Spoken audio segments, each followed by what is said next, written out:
Resumo e reflexões sobre a obra Quem Pensa Enriquece, de Napoleão Hill. Mas antes de entrarmos propriamente no tema, vamos fazer uma breve reflexão sobre o Übermensch de Nietzsche, que Nietzsche falava em que o homem, vamos aplicar junto com os pensamentos de Nietzsche a obra ao qual será a nossa reflexão de hoje. E o que é o Übermensch, segundo Nietzsche? O super-homem idealizado por Nietzsche deveria ter uma educação eugênica, no sentido de melhoria da condição humana, condição esta subordinada às mais intensas responsabilidades e cobranças por melhorias constantes, sem esmorecimentos ou condescendências, onde o corpo e a alma aprenderiam a obedecer e a vontade a subordinar-se à disciplina.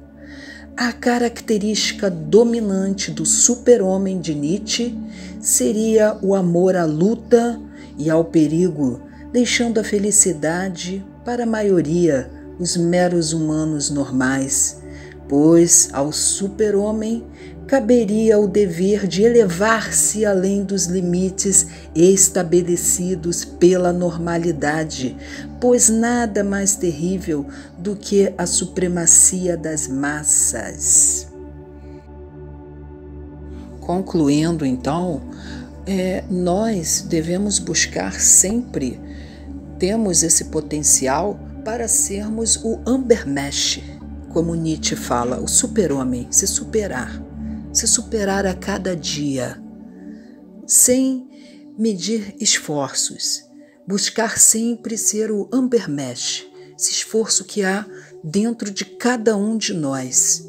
E para isso nós vamos desenvolver agora a leitura de Quem Pensa Enriquece, e que a riqueza não está ligada somente aos bens numerários, aos bens materiais.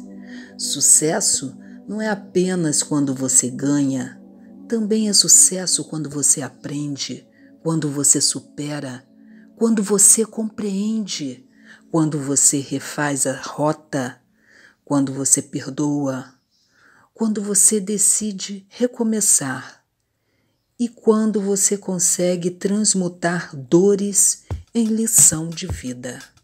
Vamos à obra.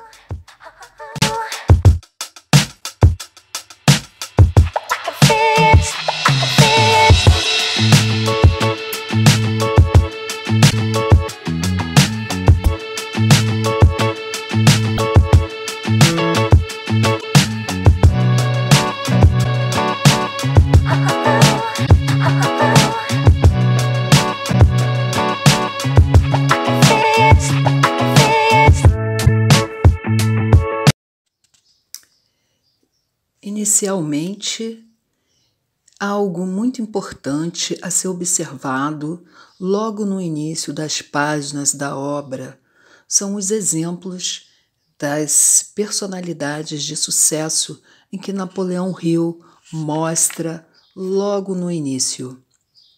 As palavras-chave são transformaram, como está marcado, transformaram, criaram, implementaram. Então, nada de luxuoso ou algo mais elaborado foi preciso, a não ser a criatividade para transformar o que você tem. Então, há de se observar o exemplo das pessoas que marcaram com seu sucesso, como elas se destacaram, elas transformaram, elas agenciaram, e até de uma forma bem simples, e tudo com criatividade. Então, há de se observar as primeiras páginas em destaque das pessoas que foram sucesso. Vamos ver um dos exemplos. George Parker, professor que se cansou de consertar as canetas dos alunos e criou um novo design. Fundou a Companhia de Canetas Parker e transformou uma ideia simples em uma fortuna. Veja, ele consertava canetas para os alunos. Ele criou. Vamos ver os verbos? Criou e transformou. Criou e transformou. Há de se ter uma habilidade e uma atenção muito grande nas primeiras páginas das palavras-chave e dos verbos que foram colocados, dos verbos utilizados nas frases, em que são, como eu repito, transformaram, criaram, agenciaram, transformaram.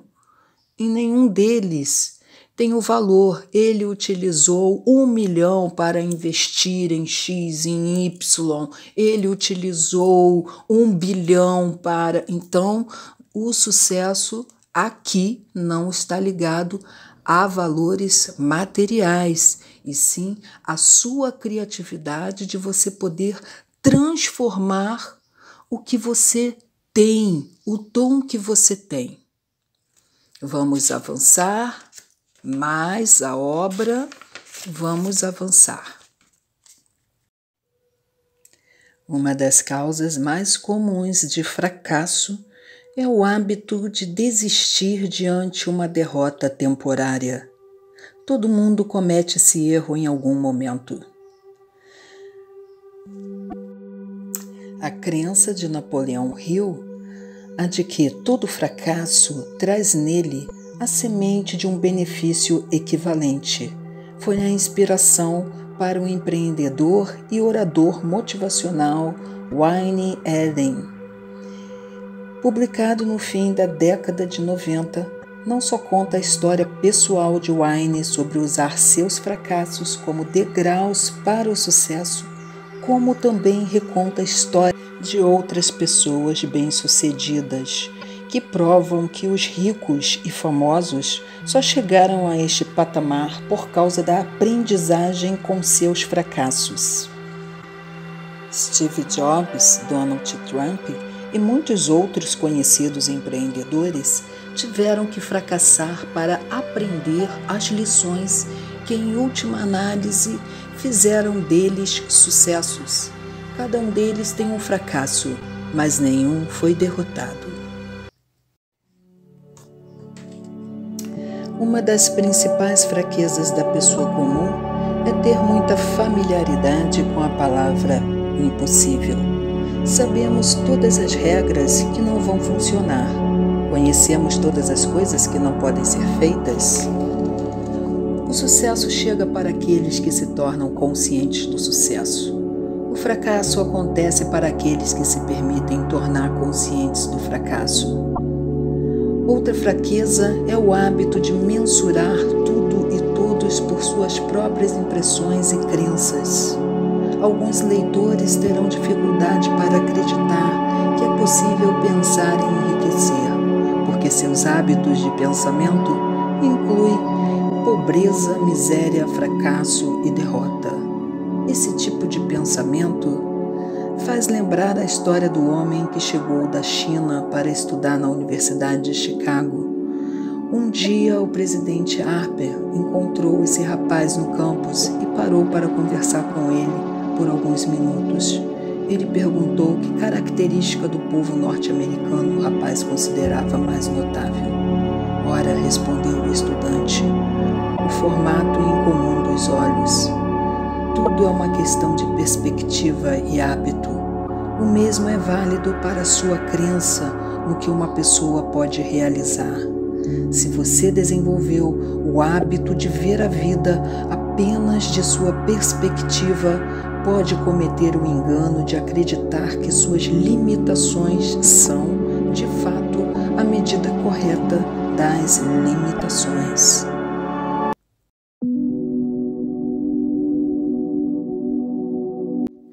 desejo. Ter um desejo ou uma definição de objetivo para a sua vida tem um efeito sinérgico sobre a capacidade de atingir metas. À medida que se torna melhor no que faz, você dedica todos os recursos que tem à realização de seu objetivo. Fica mais alerta para oportunidades e toma decisões mais depressa.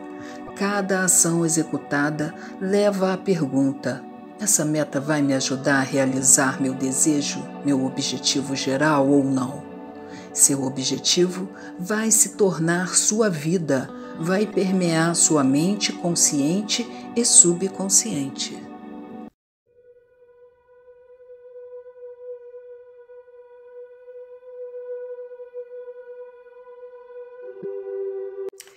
É essencial que você incentive as emoções positivas para serem as forças dominantes em sua mente. Mas fé em você mesmo não resulta simplesmente de ler instruções. Agora que entende a teoria, você precisa começar a aplicá-la. Experimentando e praticando, você vai desenvolver sua capacidade de misturar fé a qualquer ordem que dê ao subconsciente. Quando você tem fé em sua capacidade, pode dar instruções à mente subconsciente que as aceitará e agirá a partir delas imediatamente.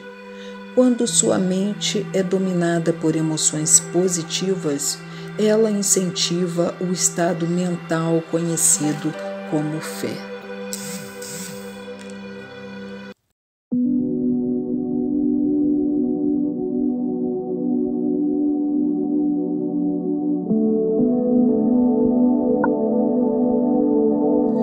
Muitos filósofos afirmaram que o homem é senhor de seu destino na Terra, mas a maioria deixou de dizer por que ele é o senhor. O motivo pelo qual o homem pode se tornar senhor de si mesmo e de seu ambiente é que ele tem o poder de influenciar o próprio subconsciente. A transmutação de desejo em dinheiro acontece por meio da autossugestão. Esse é o princípio pelo qual você pode alcançar e influenciar a mente subconsciente. Os outros princípios são simplesmente ferramentas com as quais aplicar a autossugestão. Mantenha isso em mente e você terá consciência o tempo todo do importante papel que o princípio da autossugestão desempenha em seus esforços para acumular dinheiro por meio dos métodos descritos neste livro.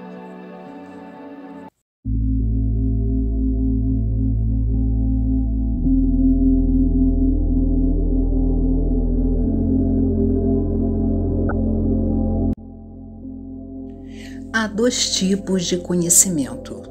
Um é geral, o outro é especializado. Conhecimento geral, por maior que possa ser em quantidade ou variedade, tem pouca utilidade para o acúmulo de dinheiro. As faculdades das grandes universidades têm praticamente toda forma de conhecimento geral, conhecido pela civilização. A maioria dos professores tem pouco dinheiro.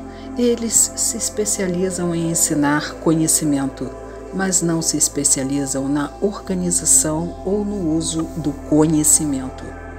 Conhecimento não atrai dinheiro, a menos que seja organizado e dirigido por intermédio de planos práticos para o objetivo específico de acumular dinheiro. A falta de compreensão desse fato tem sido fonte de confusão para milhões de pessoas que acreditam falsamente que conhecimento é poder. Não é nada disso. Conhecimento só é poder potencial. Só se torna poder quando é se organizado em planos definidos de ação e direcionado para um fim definido. O elo perdido em todos os sistemas de educação é que as instituições educacionais falham em ensinar aos alunos como organizar e usar o conhecimento depois de o terem adquirido. Muita gente cometeu o erro de presumir que, por ter pouca escolaridade, Henry Ford não era um homem educado. Aqueles que cometeram esse erro não entendem o verdadeiro significado da palavra educado. Essa palavra é derivada do latim educo, que significa inferir, extrair ou desenvolver de dentro para fora. Uma pessoa educada não é necessariamente alguém que tem muito conhecimento geral ou especializado. Uma pessoa educada é alguém que desenvolveu de tal forma suas faculdades mentais que pode adquirir o que quiser ou seu equivalente, sem violar os direitos dos outros. O acúmulo de grandes fortunas exige poder, e poder é adquirido por meio de conhecimento especializado, altamente organizado e dirigido com inteligência. Esse conhecimento não precisa ser necessariamente da pessoa que acumula a fortuna. Isso deve dar esperança e incentivo àqueles que querem acumular uma fortuna, mas não têm necessariamente a educação para fornecer esse conhecimento especializado. As pessoas às vezes passam pela vida sofrendo com complexos de inferioridade por não terem educação. O indivíduo capaz de organizar e dirigir um grupo de mastermind de pessoas que possuem o conhecimento necessário é tão educado quanto qualquer membro do grupo. Agora vamos a um grande exemplo. Albert Einstein trabalhava como atendente em um escritório de patentes quando começou a desenvolver as teorias científicas que mudaram o mundo. Se Einstein tivesse nascido hoje, poderia ter sido diagnosticado nos primeiros anos de vida como portador de distúrbio de déficit de atenção. Quando criança, demorou para aprender a falar. Como estudante, era pouco promissor e foi expulso, ao menos, de uma escola. Mas o que Einstein conseguia fazer era focar a concentração em um objetivo de sua escolha. Suas famosas teorias foram o resultado de experimentos mentais, experimentos que aconteceram dentro da cabeça dele. Dizem que a revelação que o levou à teoria da relatividade não surgiu de conhecimento especializado em física ou matemática, mas de sua capacidade de imaginar o que aconteceria se ele estivesse viajando pelo espaço em um raio de luz estelar. Conhecimento especializado está entre as formas de serviço mais abundantes e mais baratas que se pode ter. Se você duvida disso, verifique a folha de pagamento de qualquer universidade.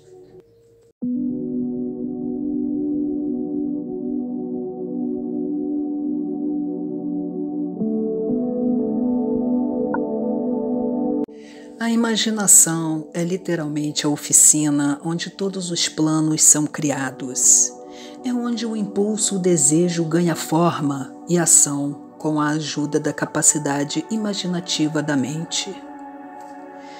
Por meio da faculdade da imaginação criativa, a mente humana finita tem comunicação direta com a inteligência infinita, a faculdade pela qual palpites e inspirações são recebidos. É por intermédio dessa faculdade que todas as ideias básicas ou novas são entregues à humanidade. É por essa faculdade que captamos vibrações de outras pessoas e que um indivíduo pode sintonizar ou se comunicar com o subconsciente de outros. A imaginação criativa funciona automaticamente, mas só quando sua mente consciente é motivada, energizada e trabalha em uma frequência tão alta que se torna muito perceptiva e receptiva, como quando ela é estimulada pela emoção de um forte desejo. Os grandes líderes do comércio, da indústria e das finanças e os grandes artistas, músicos, poetas e escritores se tornaram grandes porque desenvolveram a capacidade da imaginação criativa.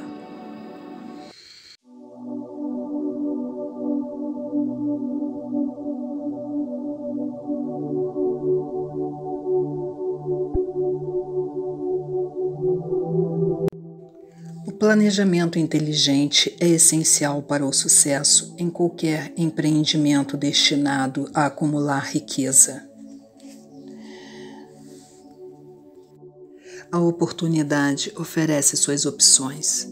Tome a iniciativa, escolha o que deseja, crie seu plano, coloque o plano em ação e prossiga com perseverança. Falando de maneira geral, existem 2 tipos de pessoas no mundo. Um tipo é conhecido como líderes e o outro como seguidores. Decida logo no início se você pretende se tornar um líder em sua vocação escolhida ou se vai continuar sendo um seguidor. A diferença de compensação é enorme. O seguidor não pode esperar ganhar tanto quanto um líder, embora alguns seguidores cometam o erro de pensar que deveriam. Não é desgraça ser seguidor. Por outro lado, não é mérito permanecer seguidor. A maioria dos grandes líderes começou como seguidor. Eles se tornaram grandes líderes porque eram seguidores inteligentes.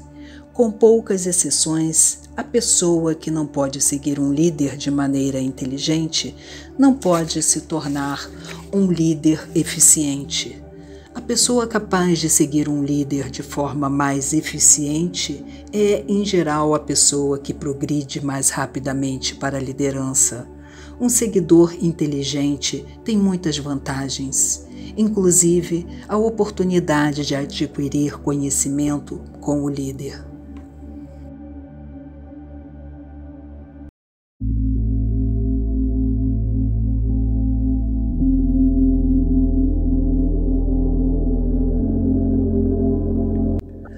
Opiniões são os bens mais baratos da Terra. Todo mundo tem uma coleção delas pronta para dar a quem quiser ouvi-las. Se você é muito influenciado pelas opiniões dos outros quando toma decisões, não terá sucesso em nenhuma empreitada, muito menos na transmutação de seu desejo em dinheiro. Em sua maioria, as pessoas que fracassam em acumular o dinheiro de que precisam são, em geral, facilmente influenciadas pelas opiniões dos outros. Permitem que fofocas, rumores, opiniões alheias e notícias de jornais formem seu pensamento. Não exponha seus planos. Confie em si para tomar decisões quando começar a colocar esses princípios em prática e siga essas decisões. Não faça confidências a ninguém, exceto aos membros do seu grupo de Mastermind, e tenha certeza de escolher para o seu grupo apenas quem estiver em completa simpatia e harmonia com seu objetivo. Amigos e parentes próximos, mesmo sem ter a intenção, muitas vezes nos prejudicam com opiniões e às vezes com a ridicularização, pensando que são engraçados. Milhares de homens e mulheres carregam complexos de inferioridades durante toda a vida porque uma pessoa bem intencionada, mas ignorante, destruiu sua confiança com opiniões ou a ridicularização. Você tem um cérebro e mente própria. Use-os e tome as próprias decisões. Se precisar de fatos ou informações de outros para ajudar a tomar decisões, adquira o que necessita sem divulgar a finalidade.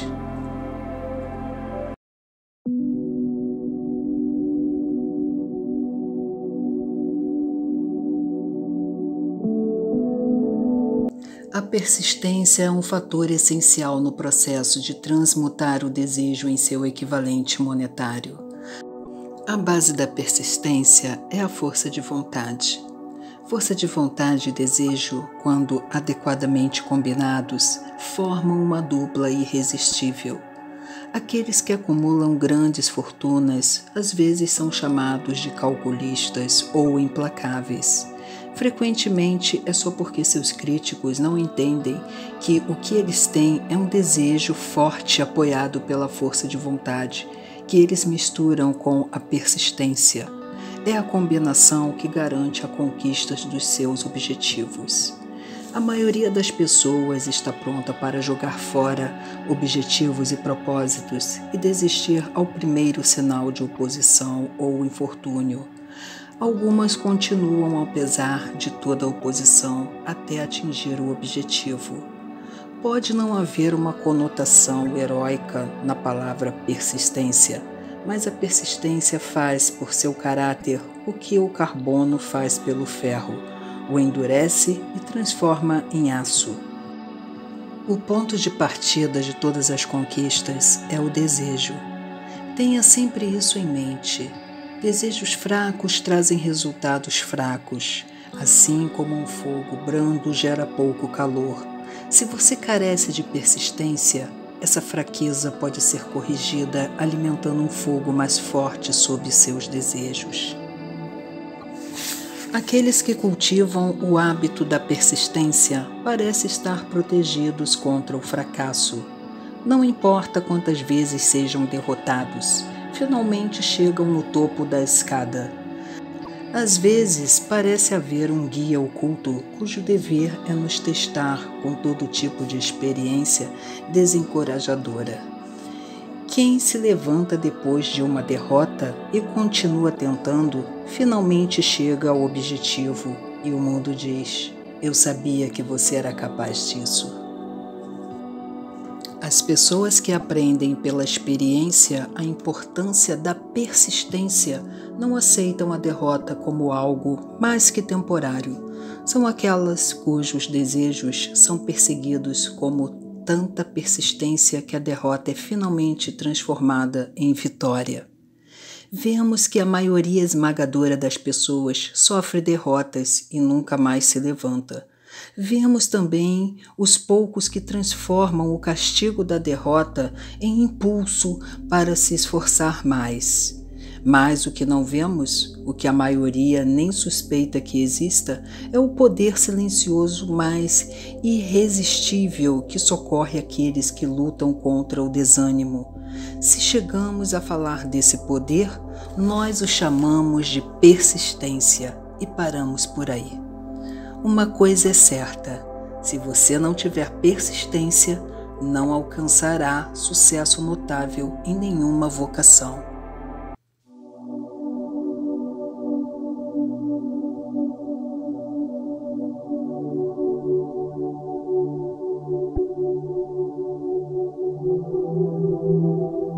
O poder do Mastermind. Planos são inúteis sem poder suficiente para transformá-los em ação.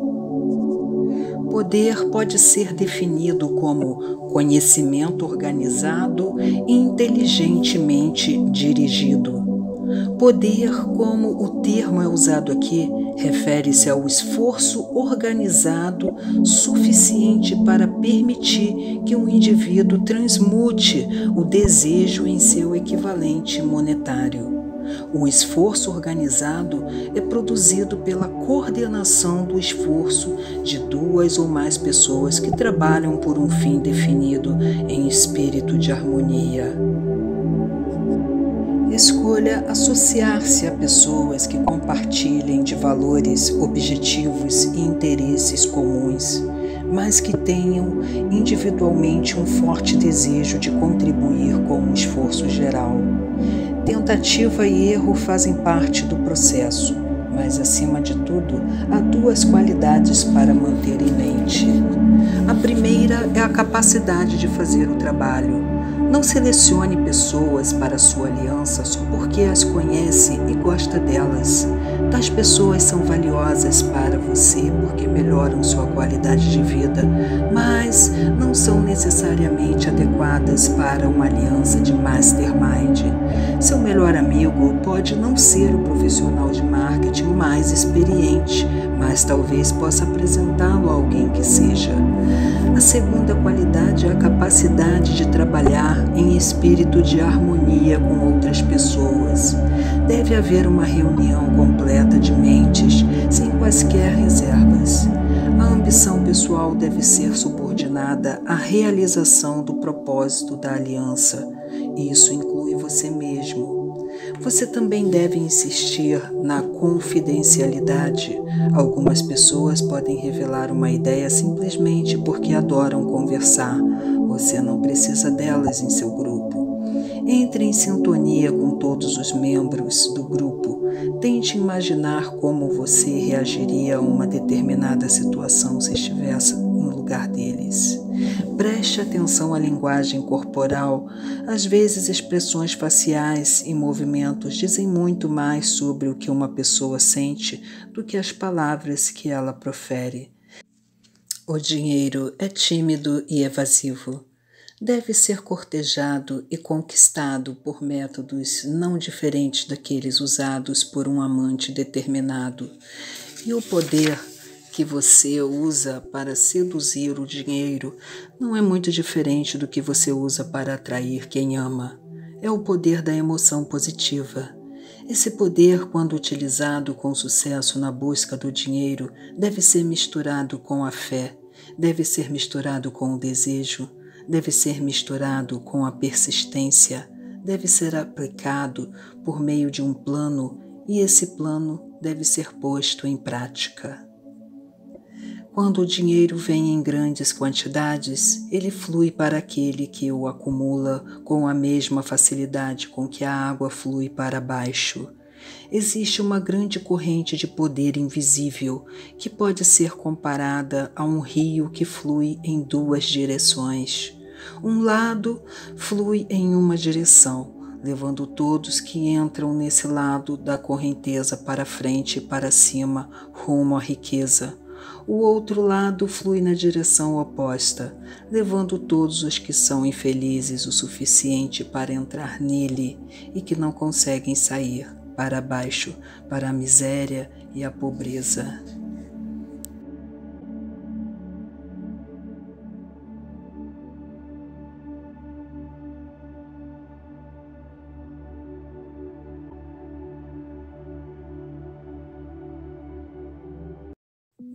O mundo é governado pelas emoções humanas e são elas que estabelecem o destino da civilização. As pessoas são mais influenciadas por sentimentos do que pela razão. Sua criatividade é acionada inteiramente pelas emoções e não pela razão fria. A mente humana responde a estímulos pelos quais pode ser agitada de tal forma que assume características como entusiasmo, imaginação criativa e desejo intenso. O desejo de expressão sexual vem no topo da lista de estímulos que aceleram a mente e põem em movimento as rodas da ação física. As emoções associadas ao impulso sexual humano criam um estado mental. Quando motivadas por esse desejo, as pessoas muitas vezes mostram coragem, força de vontade, persistência, imaginação e capacidade criativa que normalmente não possuem. O desejo de expressão sexual é inato e natural. O desejo não pode e não deve ser submerso ou eliminado, mas pode ter outras saídas que enriqueçam o corpo, a mente e o espírito. Quando dominada e redirecionada, essa motivação tem sido usada como uma poderosa força criativa na literatura, arte e em outras atividades, inclusive no acúmulo de riqueza. As páginas da história estão cheias de registros de grandes homens cujas conquistas podem ser atribuídas diretamente à influência das mulheres que despertaram as faculdades criativas em sua mente. Napoleão Bonaparte foi um deles. Quando inspirado pela primeira esposa, Joséphine, ele era irresistível e invencível. Quando seu melhor julgamento ou faculdade de raciocínio o levou a deixar Joséphine de lado, ele entrou em declínio. A derrota e o exílio em Santa Helena não estavam distantes. Abraham Lincoln foi um exemplo notável de um grande líder que alcançou sua grandeza mediante a descoberta e uso da faculdade de imaginação criativa. vemos em praticamente todos os livros escritos sobre Lincoln que ele descobriu e começou a usar essa faculdade como resultado do amor que sentiu quando conheceu Anne Rutledge. Este é mais que um fato histórico interessante. É importante em relação ao papel que a sexualidade desempenha no estudo da fonte da genialidade.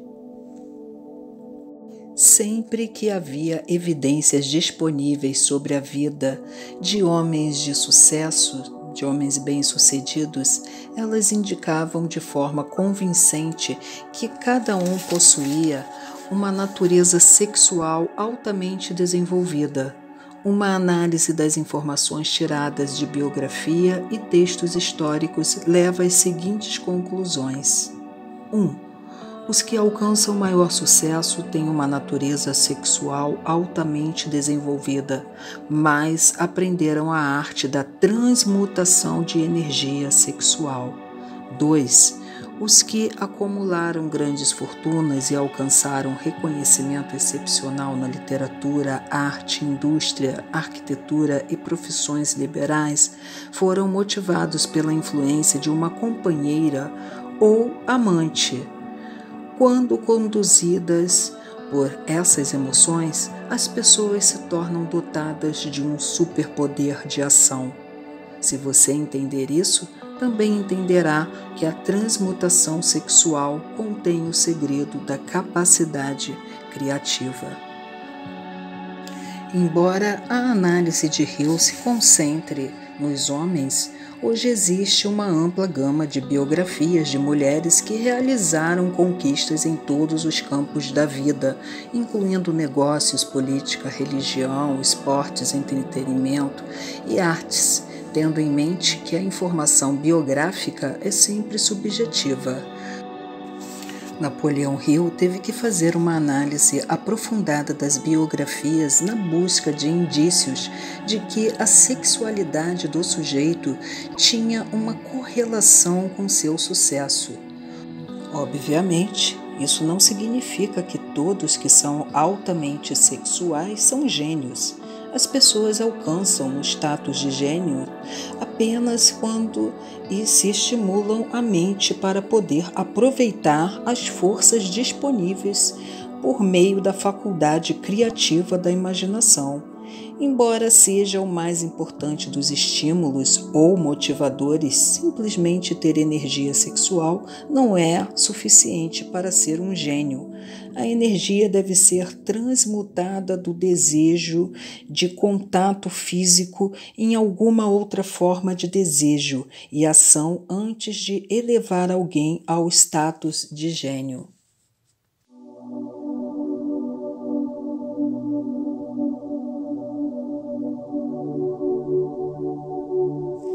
A mente subconsciente é mais suscetível à influência do pensamento misturado com sentimento ou emoção do que a de pensamento originados unicamente da parte racional da mente. De fato, há muitas evidências que sustentam a teoria de que apenas os pensamentos emocionalizados têm alguma influência real na mente subconsciente. É fato que emoções ou sentimentos governam a maioria das pessoas. Se é verdade que a mente subconsciente responde melhor e mais rápido a pensamentos bem misturados com emoção, é essencial se familiarizar com as emoções mais importantes. As emoções ou impulsos de sentimentos podem ser comparadas a fermento em uma massa de pão. Eles são o elemento de ação que transforma impulsos de pensamento do estado passivo para o estado ativo. É por isso que os impulsos de pensamentos que foram bem misturados com a emoção provocam ação mais rápida que impulsos de pensamentos originados pela razão fria.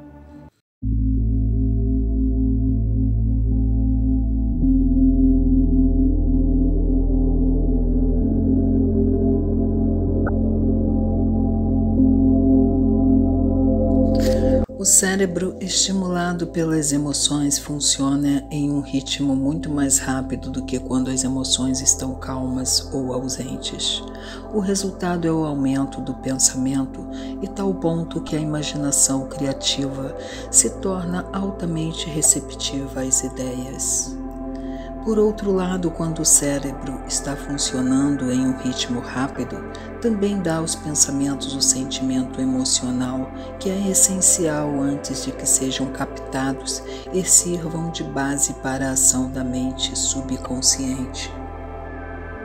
O controle da mente é resultado de autodisciplina e hábito. Ou você controla a sua mente ou ela controla você. Não existe meio termo.